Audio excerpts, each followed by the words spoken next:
Halo guys, Assalamualaikum. Jumpa lagi guys dengan saya Munir Fuadi. Kali ini kita akan berdiskusi tentang benarkah sekarang sudah bangkit faham fundamentalis kanan di Indonesia. Dalam hal ini fundamentalis dengan mengatasnamakan Islam. Seperti biasanya guys, kita akan tinjau masalah ini secara objektif ilmiah. Secara objektif ilmiah. Tanpa memihak ke pihak manapun, kecuali kita hanya memihak kepada kebenaran. Guys, di sebuah SMA negeri di Bengkulu baru-baru ini, seorang siswi secara semena-mena dikeluarkan dari sekolah hanya karena kabarnya dia menghina negara Palestina, yang salah satu organisasinya, yaitu Hamas, sedang berperang melawan Israel. Padahal anak didik tersebut sudah menyatakan penyesalannya, mengaku kesalahannya, sudah minta maaf, dan sudah berjanji untuk tidak mengulangi lagi perbuatannya tersebut. Tetapi anak tersebut masih saja dikeluarkan secara semena-mena dari sekolah tersebut. Guys, tentang penghinaan terhadap negara Palestina ini juga kabarnya terjadi di wilayah-wilayah lain di Indonesia, seperti di NTB, di Depok, dan lain-lain. Bahkan ada remaja yang sampai dilaporkan ke polisi dengan berdalih pelanggaran undang-undang ITE. Masya Allah. Padahal, guys, yang namanya kenakalan remaja di mana-mana tetap ada. Dan yang begini-begini sangat tidak pantas untuk secara semena-mena dikeluarkan dari sekolahnya kalau dia anak sekolah. Apalagi jika sampai dipolisikan. Jika sampai dikeluarkan dari sekolah, ya, bagaimanakah masa depan anak ini yang masih sangat panjang tentunya. Kemudian, belum lama ini ada siswi satu sekolah lain ini, yaitu sekolah SMA SMK Negeri Padang, yang dipaksa untuk memakai jilbab, padahal siswi tersebut tidak beragama Islam. Tetapi, andaikan misalnya anak tersebut beragama Islam, apa boleh seorang anak didik dipaksa-paksa dan diatur sampai ke masalah privasinya, yakni diatur sampai kepada cara berpakaian segala. Saudara-saudara, Indonesia adalah negara hukum yang hanya undang-undang yang bisa mengatur warganya, utamanya yang mengatur hal-hal yang membelenggu hak dan kebebasan warga negara. Mengatur-ngatur orang dengan mengambil kebebasannya secara semena-mena tanpa dilandasi kepada suatu undang-undang yang berlaku adalah merupakan tindakan sewenang-wenang dan merupakan perbuatan melawan hukum, atau yang dalam literatur hukum sering disebut dengan istilah onrechtmatig daad. Saudara-saudara, betapa kita tidak terhenyuh menyaksikan tentang adanya anak didik yang hilang privasinya dan kebebasan untuk berekspresi, termasuk dalam hal berpakaian. Padahal, hak privasi dan kebebasan berekspresi tersebut atau yang disebut dengan istilah self-expression dijamin dalam Undang-Undang Dasar. Misalnya dalam pasal 28E dari Undang-Undang Dasar kita.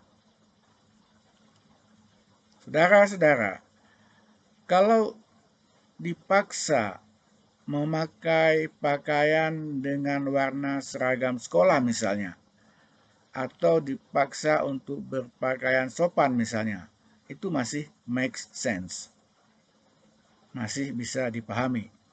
Tetapi jika dipaksa berjilbab, ini persoalannya sudah menjadi lain. Mestinya selama dia berpakaian sopan, kenapa hak privasi dan kebebasan berekspresi dalam berpakaian harus tidak diakui? Padahal undang-undang tidak melarangnya. Karena itu tentu suka-suka dia mau berpakaian model apa saja, selama tidak melanggar undang-undang. Apalagi Undang-Undang Dasar menjamin hak dan kebebasannya. Kalau misalnya mau berpakaian ala adat dengan misalnya berkebaya dan pakai sanggul, atau memakai baju kurung dengan selendang di leher ala pakaian Melayu, atau bahkan memakai rok seperti yang dipakai oleh orang-orang barat. Ya suka-suka dia. Suka-suka dia mau berpakaian yang bagaimana, asal sopan. Dan kalau itu dilakukan, kenapa orang lain yang menjadi sewot? Kemudian saudara-saudara, beberapa waktu yang lalu di tahun 2017, ketika terjadi pemilihan gubernur DKI Jakarta, sampai ayat Al-Quran surat Al-Maidah dibawa-bawa dalam kampanye, karena salah satu calonnya yaitu Ahok kebetulan bukan beragama Islam. Bahkan yang tidak pro ke calon dari Islam, sampai-sampai mayatnya itu kabarnya tidak mau disolatkan secara Islam. Ini kan luar biasa sekali. Maksudnya luar biasa parah. Tentang anak sekolah yang dikeluarkan dari sekolah negeri, yang notabene sekolah tersebut dibiayai dari uang pembayaran pajak dari rakyat, ada ketentuan Undang-Undang Dasar yang berpotensi dilanggar oleh kepala sekolah dan pejabat dinas pendidikan setempat, yaitu pelanggaran terhadap hak setiap anak untuk mendapatkan pendidikan, yaitu pasal 31 Undang-Undang Dasar 1945. Tentang anak sekolah yang dipaksa untuk berjilbab, ada hak privasi untuk mengatur diri sendiri, termasuk dalam berpakaian, yang tidak boleh dicampuri oleh orang lain siapapun, sebagaimana yang diamanahkan oleh Undang-Undang Dasar 1945 pasal 28G, dan juga pelanggaran terhadap pasal 28E dalam wujudnya sebagai hak untuk mengekspresi diri yang disebut dengan self-expression. Itu semua ada dalam Undang-Undang Dasar 45. Dijamin itu kebebasannya. Di samping itu, dalam hubungan dengan paksaan memakai jilbab ini, ada juga pelanggaran terhadap kebebasan untuk beragama, sebagaimana ditentukan dalam pasal 28E Undang-Undang Dasar 1945. Saudara-saudara, tentang warga DKI yang pro ke calon gubernur DKI yang non-muslim, ada kebebasan beragama di situ. dan ada kebebasan memilih pemimpin secara bebas dan rahasia. Video pasal 22E Undang-Undang 45. Serta kewajiban agama fardu kifayah mestinya untuk mensolatkan mayat orang Islam tersebut. Jadi tidak boleh enggak disolatkan kalau itu mayat orang Islam. Siapapun orang yang telah atau akan dipilihnya sebagai gubernur dari agama manapun.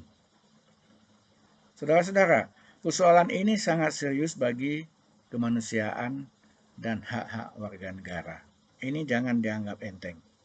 Ini negara demokrasi, ini negara hukum Indonesia.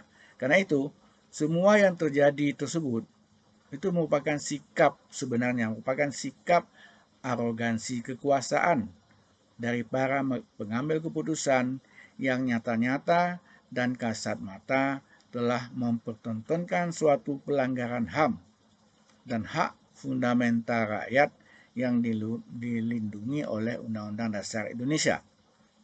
Di samping itu, dilindungi juga oleh Undang-Undang tentang HAM, yaitu Undang-Undang Nomor 39 Tahun 1999.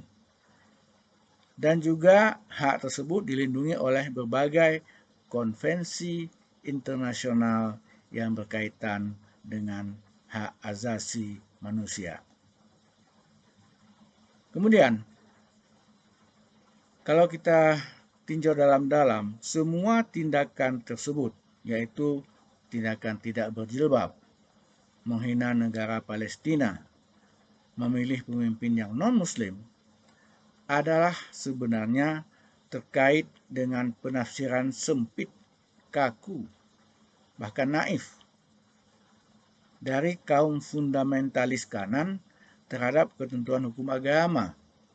Dalam hal ini adalah hukum agama Islam.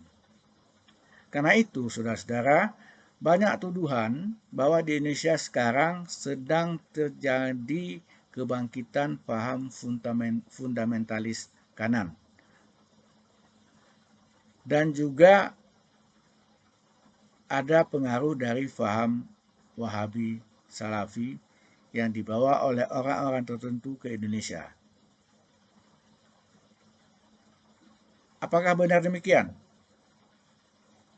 Tetapi di lain pihak, justru yang sering dinarasikan sekarang di mana-mana adalah bahwa justru yang bangkit itu katanya itu kaum fundamentalis kiri, yaitu kaum komunis. Saudara-saudara, kita khawatir sekali apabila nanti kaum fundamentalis kanan yang ekstrim, kaku, dan naif seperti ini yang menguasai panggung politik dan kekuasaan di Indonesia, maka bisa jadi di Indonesia ini nanti dipaksa untuk diterapkan sistem khilafah yang dalam hal ini bertentangan dengan Pancasila. Atau Indonesia akan menjadi seperti negara Afghanistan dengan Taliban dan Al-Qaedanya yang ansivilas itu. Atau akan hancur berantakan, Indonesia akan hancur berantakan seperti negara Suriah, Lebanon, atau Yaman dengan kaum ISIS-nya. Yang saya kira ya, menurut pendapat saya, kalau model-model negara seperti itu sampai kiamat dunia pun mereka tidak akan pernah bisa menjadi negara maju jika mereka tidak mengubah sikapnya itu. Saudara-saudara, sebenarnya kalau mereka yaitu kaum fundamentalis kanan dapat menguasai politik dan pemerintahan di Indonesia, ya sah-sah saja selama hal tersebut didapat dan dilaksanakan dengan prosedur yang sesuai perundang-undangan yang berlaku. Dan selama mereka tidak mengganggu umat beragama lainnya atau tidak mengganggu orang yang seagama tapi berbeda paham, berbeda aliran, atau berbeda sekte. Asalkan Mereka tidak mengutak-ngatik Pancasila sebagai dasar negara. Kalau mengutak-ngatik Pancasila, ya jangan. Misalnya, mereka menggantikan Pancasila dengan sistem demokrasi Pancasila dengan sistem khilafah atau sistem totaliter. Jangan begitu. Itu tidak benar. Tidak boleh terjadi dalam suatu negara hukum. Dan asalkan keutuhan dan kedaulatan NKRI tetap mereka jaga dan rawat, serta sikap toleran dan Bhinneka Tunggal Ika tetap dijaga.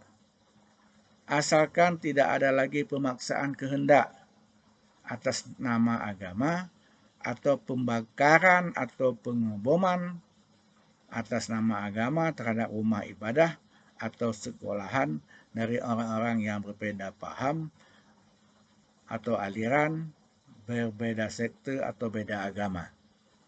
Saudara-saudara,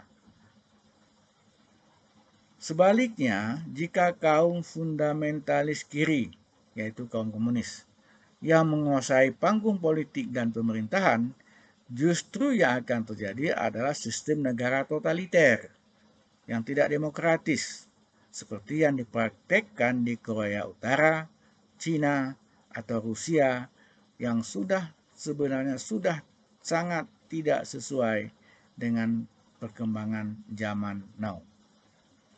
Karena itu, saudara-saudara, memang yang paling ideal dan bijak adalah Indonesia seperti saat ini.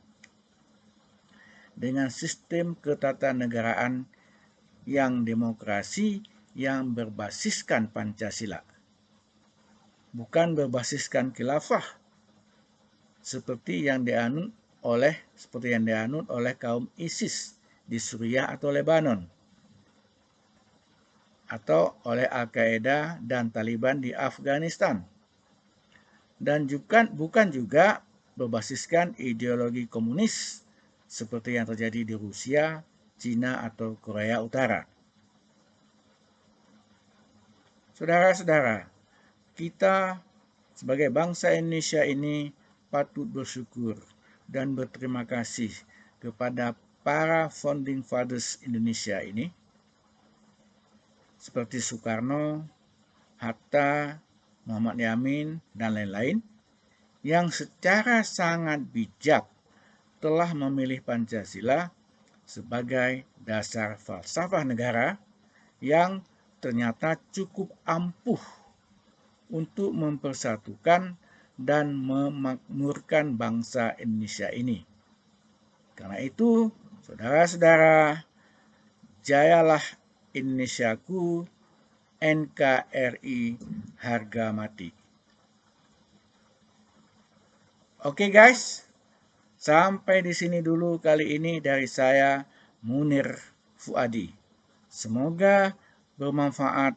Wassalamualaikum.